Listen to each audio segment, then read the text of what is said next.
ఓం నమో శ్రీ లక్ష్మీవేంకటేశ్వరాయ శ్రీ మహాగణాధిపతి నమః.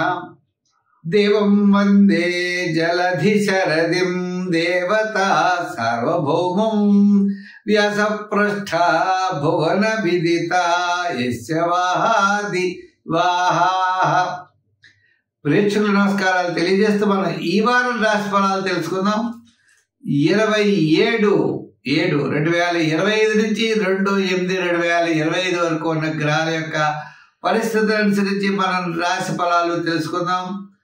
అయితే ముందుగా కర్కాటక రాశిలో రవి బుధులు, మిథున రాశిలో గురుడు శుక్రుడు, మరి మీన రాశిలో శని, కుంభరాశిలో రాహు, సింహ రాశిలో కేతువు, చంద్రుడు మరి మనం ఆలోచించినట్లయితే సింహ, కన్యా, తులా రాశిలో చంద్ర సంచారం, కుజుడు కూడా సింహరాశిలో సంచారం. ఈ విధమైనటువంటి గ్రహాల యొక్క పరిస్థితులను అనుసరించి మనం ఈ వారం రాశి ఫలాలు తెలుసుకుందాం.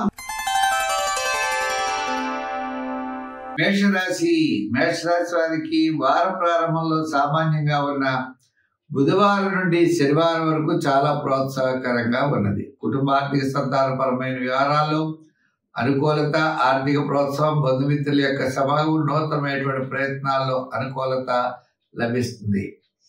చాలా కాలం నుండి చూసి నిరీక్షించేటువంటి ఏ కార్యక్రమాలు అయితే ఉన్నాయో ఆ కార్యక్రమాలు మీరు చక్కగా పూర్తి చేయగలుగుతారు. చంద్రుడి యొక్క బలం సంపూర్ణంగా ఉండడం ద్వారా మానసికమైన ప్రశాంత వాతావరణం మీకు బాగా అనుకూలిస్తుంది.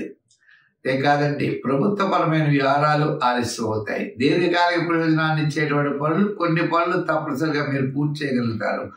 కుటుంబ ఆర్థిక సంతానపరమైన వ్యవహారాల్లో జాగ్రత్తలు, నిదానము ప్రతి ఒక్కరు కూడా తీసుకోవాలి. మీకు ఆలోచన తగ్గట్లుగా మీ యొక్క కార్యక్రమాలన్నీ కూడా మీరు పూర్తి చేయగలుగుతారు. ఇటొచ్చి మీ ప్లాన్ వేసుకుంటే ఆ ప్లాన్ ప్రకారం జరిగేటువంటి అవకాశాలు లేవు. ప్లాన్కి కొంచెం వ్యతిరేకంగా జరిగే అవకాశాలు ఉన్నాయి. కాబట్టి మనం ఎప్పుడు కూడా నిరుత్సాహపడకుండా ఉత్సాహంతో ముందుకు వెళ్ళవలసినటువంటి పరిస్థితులు ఈ మేషరాశి వారికి కనబడుతున్నాయి. ఉద్యోగపరమైనటువంటి సమస్యలు వస్తాయి కానీ తగ్గుతాయి. అలాగే రాజకీయ పరంగా పెద్దగా ఆహ్వానాలు ఉండవు. వృత్తుల పరంగా ఆర్థిక పరమైనటువంటి డెవలప్మెంట్స్ మాత్రం యావరేజ్గా ఉంటాయి. వృత్తుల్లో కాస్త డెవలప్మెంట్స్, ఇతరులు ప్రోత్సహించేవారు తప్పనిసరిగా మనకి సహాయ సహకారాలు అందిస్తారు.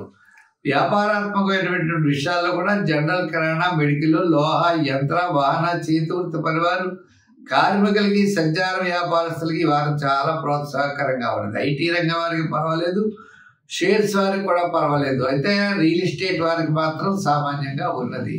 కాబట్టి ఈ రాశి వారు తప్పనిసరిగా సంఖ్యల్లో 7 సంఖ్య ఎక్కువగా వాడాలి. రంగుల్లో ఎరుపు రంగు ఎక్కువగా వాడుతూ ఉండండి.